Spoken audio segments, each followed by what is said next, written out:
Hello mga kasari-sari and the spot jackpot. Ayan, at today is Monday na naman. Galing na po ako sa labas at ngayon ay tanghali, tapat na. Mag-aalas 12 na. Ako po ay na-late dahil ako ay tinanghali ng gising.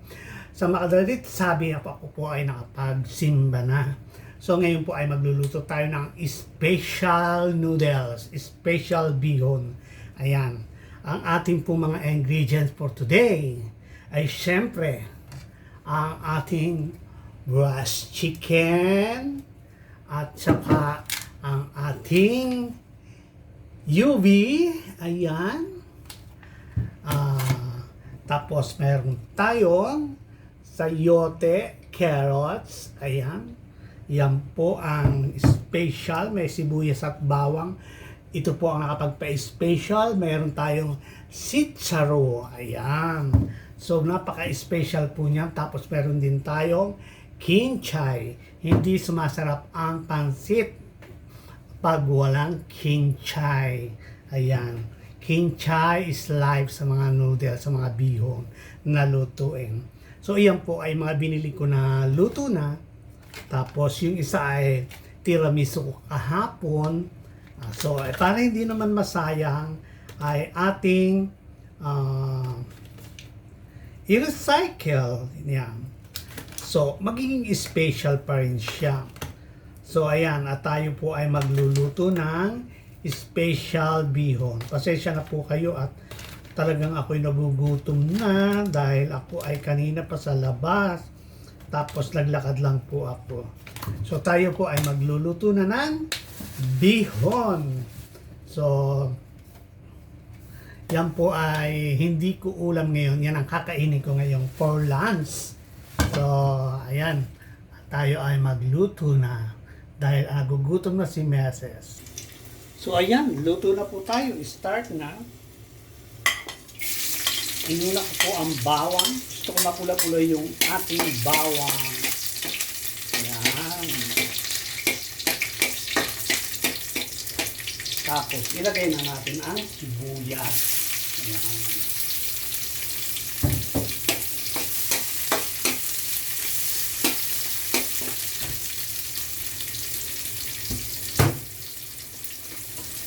Tapos, itaktak na natin ang paminta dahil ubos na siya.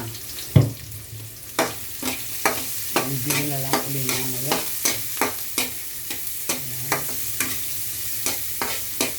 So, ilagay na natin itong breast chicken. Ayan. Ay! Umuuga siya. Igigisa po natin siya para ayan.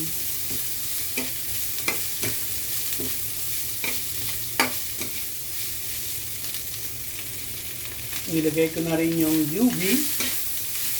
Ayan.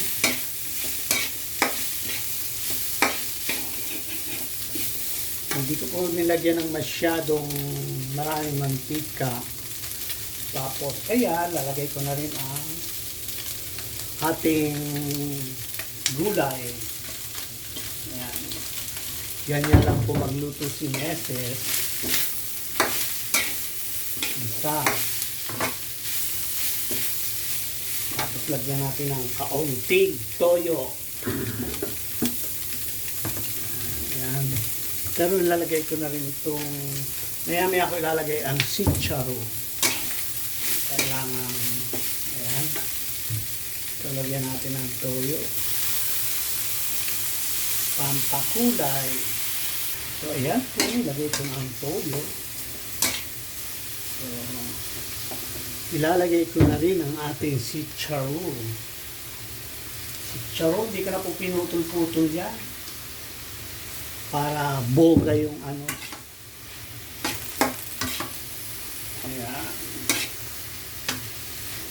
So, ilagay na rin natin ang kinchay para pumalat yung amoy. Instant. Dahil gutom na po ako. Di po ba sahog pa lang ay ulam na.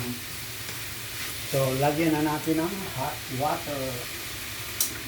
Ayan. Pero takalin natin kasi mahirap na.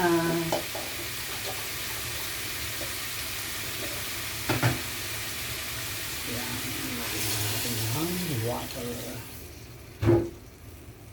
So ayan, at ating papakuluin lang yung ating gulay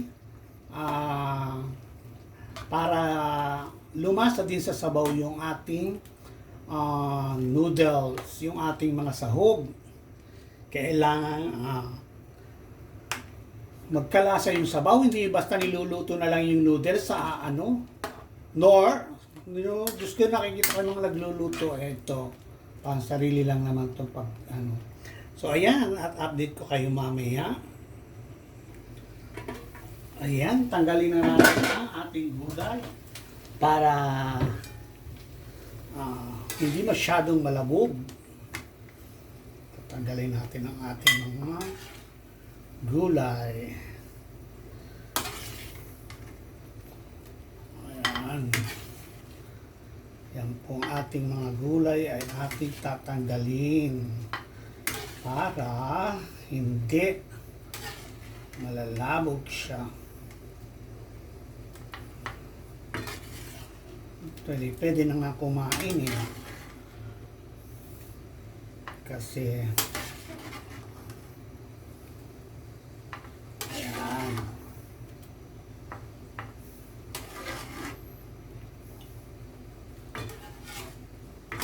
Kompleto po ito sa sahog, hindi tinipid. Hindi na ako naglagay ng repolyo kasi parang hindi ko bet yung repolyo pag yung nalamig na yung pancit. Parang may something na amoy. Sa iba, okay lang, pero sa akin, ayaw. So ngayon, ilagay na natin ang noodles. Ayan. Set aside na natin yung ating mga sahog. So ngayon, ayan. Atin na lang siyang. So ayan, at atin ang hiwa-hiwalayin ang ating noodles. Ayan.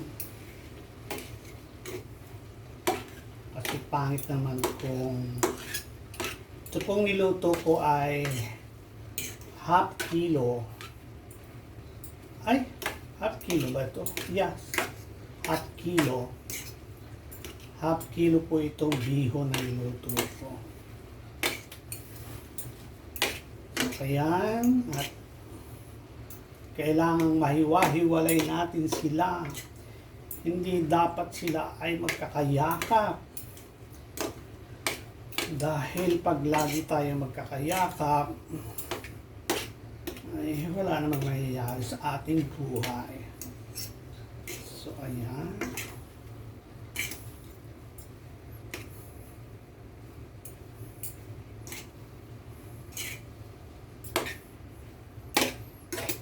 Yan po ay kompleto na sa lasa. So ngayon natutuyo na siya, ilalagay na natin ang ating gulay. Yan.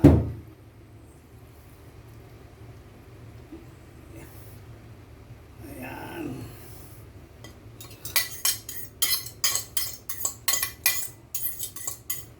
So,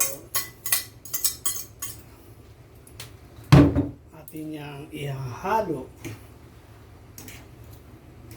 Di po ba?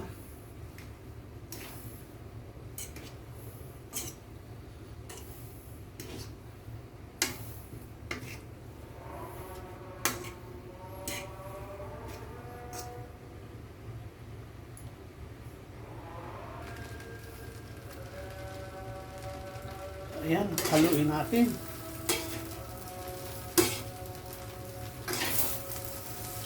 Oo.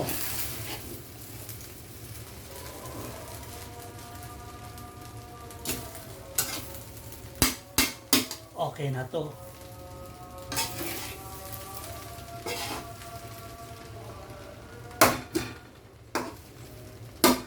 Okay na to.